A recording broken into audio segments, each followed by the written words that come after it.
Bonsoir. Maintenant, je voudrais vous poser quelques questions sur le domaine de l'organisation. Oui. Euh, Ma première question pour vous est comment la communication est-elle organisée au sein de l'entreprise ou en d'autres mots, quels sont les canaux de communication les plus importants? Mhm.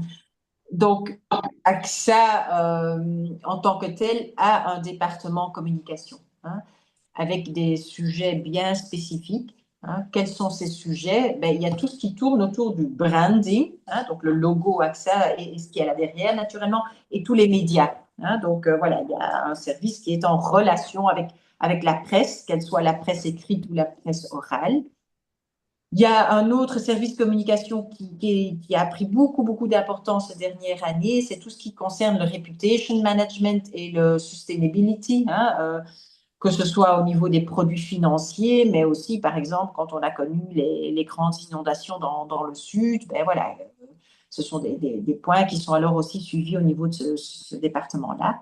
Un autre, il ne faut pas le sous-estimer aussi, c'est au sein de la communication, c'est tout ce qu'on appelle la communication interne qui s'adresse aux collaborateurs au sein de l'entreprise AXA.be et tous les corporate events, hein. On parlait tantôt des courtiers, prendre le feedback, être en contact de nos clients, ben, ça demande aussi à certains moments de les rencontrer, vraiment j'ai envie de dire physiquement, et ça c'est ce qu'on va appeler les corporate events, ou qui nous permettent aussi d'aller à l'encontre ou de faire part de ce qui se passe au sein d'AXA.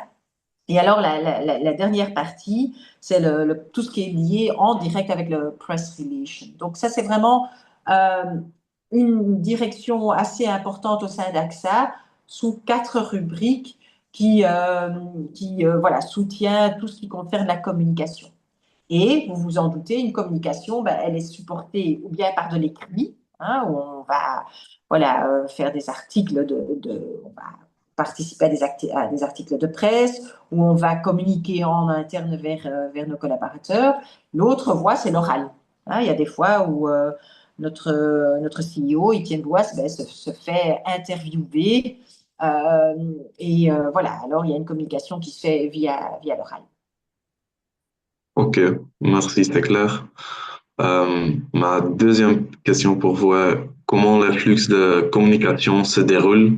Est-ce que c'est de façon pyramidale ou c'est de façon circulaire? Ah, j'ai envie de dire, l'un n'exclut pas l'autre. Donc, il y a les deux manières existent au sein d'AXA. Euh, et j'ai envie de dire, allez, je vais prendre par exemple, AXA est une grande entreprise, donc par exemple, il y a des organes euh, de conseil d'entreprise, donc des syndicats qui sont présents. Et c'est vraiment important qu'ils soient là parce que c'est aussi eux qui sont le plus près du terrain, hein, des collaborateurs et qui jouent là le rôle pour transmettre par rapport à ça une communication envers, par exemple, la direction ou la direction envers les syndicaux, hein. Donc ça, j'ai envie de dire, c'est top-down et down-top, hein. Ça va vraiment dans les deux sens. À côté de cela, hein, chaque business unit, par exemple, moi, pour mon département Major et Foreign Claims, ben, c'est sûr qu'à mon niveau, je communique avec mes équipes, que ce soit de manière écrite, hein, ça peut être par exemple des instructions de gestion, ça peut être fait de manière très écrite et très cadrée.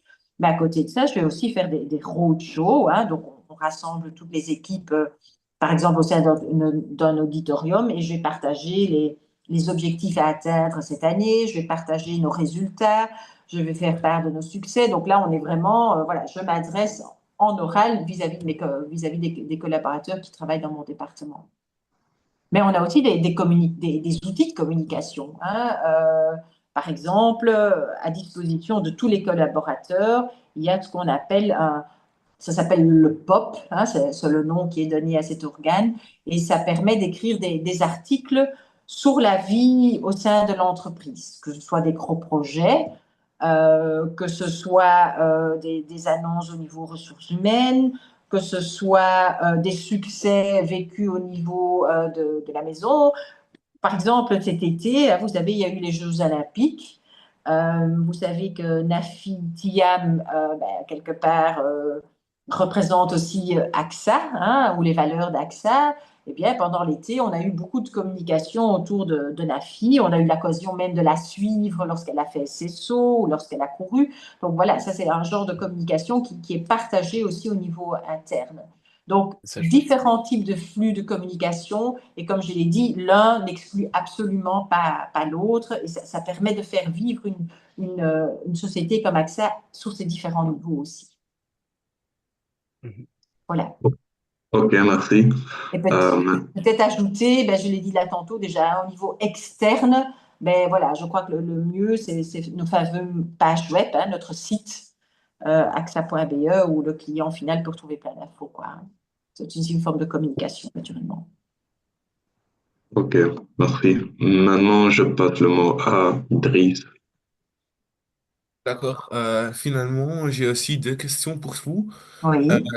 la première est, connaissez- connaissez-vous les objectifs de l'entreprise et savez-vous ce qu'on attend de vous en fonction de ces objectifs généraux? Oui, heureusement, j'ai envie de dire.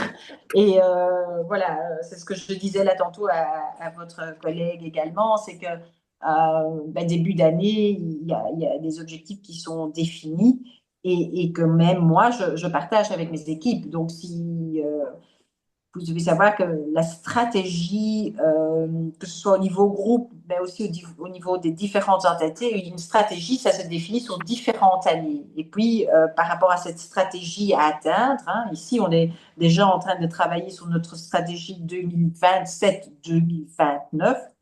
Et pour chaque année, ben, les objectifs sont définis. Et si cette année, par exemple, elle est traduite sous le terme acte 2026. Et qu'est-ce qu'il y a derrière acte 26? Ben, acte, chaque lettre A, C, T. Hein, le A veut dire accelerating grow, hein, donc c'est encore grandir au niveau de notre Hmm. portefeuille. Le C, c'est connected. Et c'est bien ce qu'on a dit ici pendant les quelques minutes déjà, c'est se connecter à notre client, à notre courtier. Et puis le T, ça on n'en a pas encore parlé, c'est tout ce qui est technologie, hein. Ben, je ne vais pas vous dire à vous, comme le monde change, hein, on parle de plus en plus de AI, etc., du digital et compagnie. Et donc voilà, pour toute la compagnie, on a ce Acte 26, c'est trois gros termes, hein, trois gros chapitres.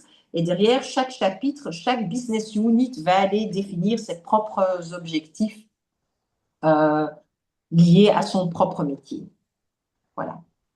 Ok, Et ouais, deux fois par an, on va mesurer si nos collaborateurs ont bien compris cette stratégie. Voilà, on mesure ça par des enquêtes. ouais, c'est très clair, je pense. Le final question, c'est que changeriez-vous au niveau des processus de communication et de décision de l'entreprise où vous travaillez et pourquoi? Euh, je, je, j'ai envie de dire, il y a pas grand-chose à changer, hein. Tout fonctionne. D'accord. Et j'ai envie de peut-être de boucler la boucle en disant revenons au début, hein. Il n'y a que des solutions. Donc je crois que c'est important de continuer à suivre tout ce qu'on fait par les enquêtes, hein. Je vous ai parlé de plusieurs enquêtes et apprendre de ces enquêtes. Comme ça, c'est un flux perpétuel d'adaptation, j'ai envie de dire. C'est plutôt de ça, Ouais. hein. C'est pas qu'on doit changer quelque chose, c'est rester bien au courant des besoins, que ce soit le client final, que ce soit Mhm. le courtier ou que ce soit le collaborateur lui-même, sans oublier le marché qui évolue aussi, hein, je parlais tantôt de technologie, et faire en sorte voilà, qu'on se prépare chaque fois à ces modifications. Et ça, c'est vraiment les plans stratégiques qu'on construit et la communication en Mhm. fait part. Donc, Euh, c'est je continuer à vais, je, travailler comme on fait et pas prendre de retard.